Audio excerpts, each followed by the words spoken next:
Okay, kids. If you have a lining in your throat and nasal passages, Clem, you have permission. I'm commanding you to get that out of there. Every day the right way. I'll go this way. Much of life is about being prepared and trained properly. And it hit me just a little while ago because I saw some firemen. I am in Richmond Hill, Georgia, about to pick a load up.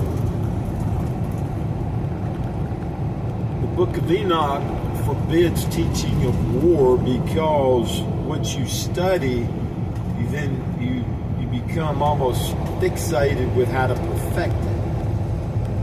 So the difference in, say, unnecessary policing and taking of life, and I have learned a lot of war. So I'm not being a hypocrite here. I'm saying categorically it is best to set civilized society up in a way where you equally and more so reward those who are providing value-laden services. And it is very unfortunate that there's economic differences many times, and that based on nationalism becoming idle if we're not careful, there's also incentives, politically speaking, social pressures, where it's considered more highfalutin, and this is common class people now. Highfalutin for a common class person to go in the military and become an officer. Yet the Bible has books that are interlinear or extra-canonical that say, hey, teach peace, beat your weapons into a plowshare, which is just basically a tool to plow the earth and put down the seed. So be those types of people. Be trained and children, train yourself up in the proper ways. I do think self-defense is essential. Augustine taught, so several others, just war, and it is unfortunate. That's one of the things that society seeks to guard in children's minds, their innocence. And with innocence, there's this adolescent innocence, at least. There's this presumption that other people are like you. When you get out in the world, when you get a little older, that's why Christ said to always be like a child. Through Paul, 1 Corinthians says, when I was a child, I acted like a child, thought like a child, reasoned like a child, but when I became an adult, I put away childish ways. When I became a man, I put away childish ways. So even some of the training for war and some of the FOP tactics are childish. The brute force, I was listening to the guys from Iran and using the words that the Pope had used. It sounded like talking about how brutal it is to be engaging in war. And so I pray our nation, the United States of America, gets back to a state of peace, and that we encourage domestic tranquility by empowering civil servants, reducing and reforming our citizen to law enforcement ratio, and reducing back to normal thresholds the arrest rate.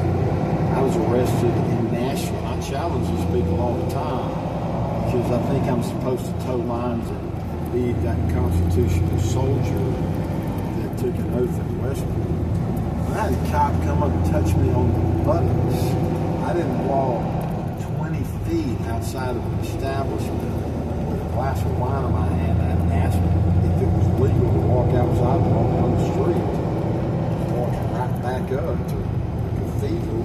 DOT reset for this, so I knew exactly. I used to take injections, measure them, and things just all over doctor's orders. I know the exact ratio. So this dude could come up, not even drinking 3/4 of a glass of wine. There's a police officer touch me on the butt, take my glass, hand it to another police officer, and dumped it out. And I showed up in court, and the prosecutors basically like, give us some kind of offer so we can help y'all make this go away. she's being a reasonable prosecutor. I thought it was a judicial assistant of the judge. It was actually a DA. But it's become so unhealthy that they're anticipating unjustified arrest that they have to make go away. And that's not healthy for a political entity. The truth is, I'm going to do what I've done in every single one of them, is I'm going to get it dismissed or dismissed with an adjudication and sue them in a civil rights case. Even if the judge tosses it, it's going to probably take 12 to 10 hours, 20. Then there's a record that's created. My agenda is not to look like the most popular American, politically speaking, but to be faithful to the Constitution and to my Catholic Christian principles. I'm striving to be a recognized saint. That includes hard work, 6 days a week. Doesn't mean physical exertion per se, but like something that involves serving other people that puts you under stress and pressure. That can be sedentary. I know a lot of sisters that have sedentary work, but they're in fact hard at it because what they're doing is focused and it requires interacting with other people or interacting with the material world in an orderly way. So try commitmentissimo. Be sure you advance the cause of domestic tranquility. So we all have a commitment to that. And the international framework does impact each purported sovereign nation's tranquility as well. God bless you.